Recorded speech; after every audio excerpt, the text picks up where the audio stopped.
A gente continua falando sobre o diagnóstico tardio do transtorno do espectro autista no nosso quadro Fala Doutor. Então, roda a vinheta.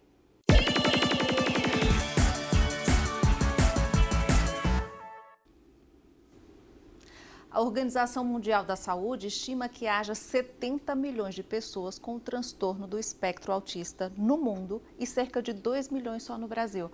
Mas a descoberta desse transtorno não se restringe apenas à infância, como nós vimos na reportagem, né? Muitas pessoas estão recebendo esse diagnóstico tardio e a Andréa de Moura, que é psicóloga especialista em ABA, está aqui conosco para a gente conversar um pouco sobre isso, sobre essa questão de que estão sendo diagnosticados assim muito tardiamente as pessoas, né?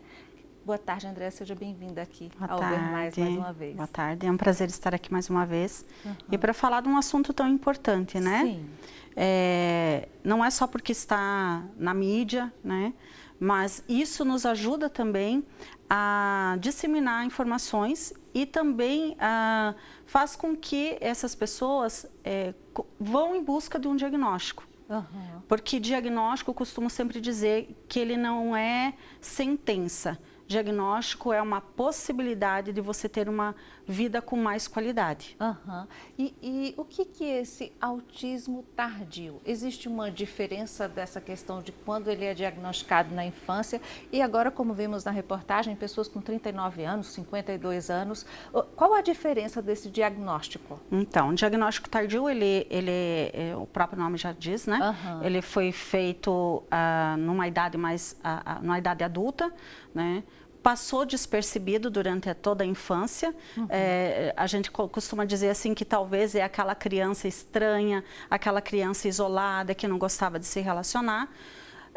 Geralmente é um nível 1 de suporte que a gente chama, então vai mascarando os sinais e os sintomas ao longo da vida.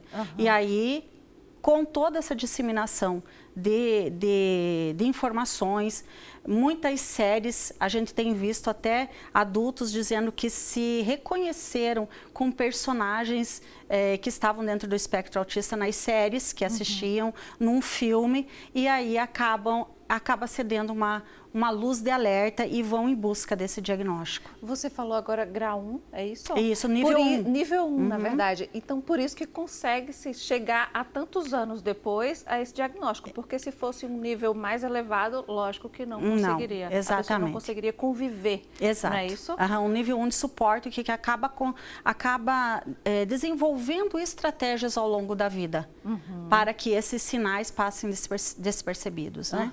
Você falou das séries que as pessoas têm assistido e tem essa facilidade também das redes sociais.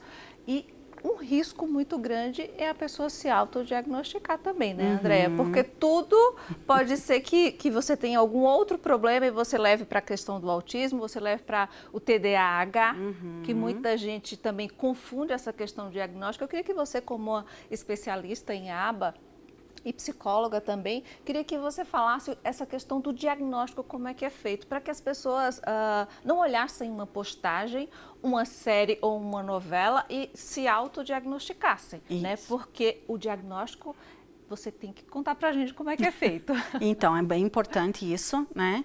Então, as pessoas vão se reconhecendo, né, nesses personagens ou, enfim, numa postagem. Muitos pais, inclusive, se reconhecem nos filhos quando os filhos recebem um diagnóstico, né? Tem isso também. O diagnóstico, ele é feito por uma equipe sempre, né? Visto esses sintomas, quais são os profissionais? Um psiquiatra, né? E um psicólogo para uma avaliação neuropsicológica. Também, né? Então aparecem esses sintomas e esses sinais, você percebe isso, você vai procurar um profissional para fazer uma avaliação, né? Psiquiatra e psicólogo geralmente encaminham para essa avaliação neuropsicológica, onde são realizadas testagens, preenchimento de escalas, entrevistas da vida pregressa, que a gente chama de todo um histórico de vida, com familiares, com o próprio indivíduo, né? E a partir disso, ver se preenche todos os critérios diagnósticos que a gente chama, que nós temos hoje o DSM-5. Ele traz os critérios que esse indivíduo precisa apresentar para ele ser diagnosticado. Muito importante você falar tudo isso, que até que vocês cheguem ao diagnóstico, para que as pessoas não se antecipem tanto, né? Porque há uma confusão, não é, Andréia? Das pessoas se autodiagnosticar. Sim. Eu queria que você fizesse um alerta para quem está nos acompanhando, de que procurassem um profissional, né? Se você se reconhece em algum desses sintomas, né, que nós temos hoje na mídia, que temos hoje nas novelas, nos seriados, né, o ideal é procurar ajuda, né, com profissionais especializados na área, porque a falta de um diagnóstico traz prejuízos e sofrimento ao longo da vida.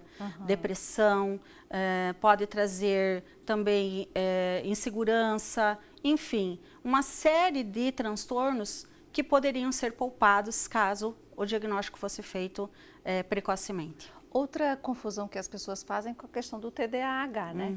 O nosso tempo é muito curto, mas eu queria que você resumisse em 30 segundos para ver se ajuda o pessoal que nos assiste. Muitas vezes, quem tem o diagnóstico de TEA, de autismo, também tem outras comorbidades, como, por exemplo, o TDAH. Então, também tem que ser feito um diagnóstico diferencial, que a gente chama. Né? Então, o TDAH tem alguns sintomas e o transtorno do espectro autista tem outros sintomas. E, às vezes, eles se misturam. Somente um profissional qualificado vai conseguir ter esse olhar especializado para poder diferenciar uma coisa da outra. Perfeito, Andréia, muito obrigada. Tá?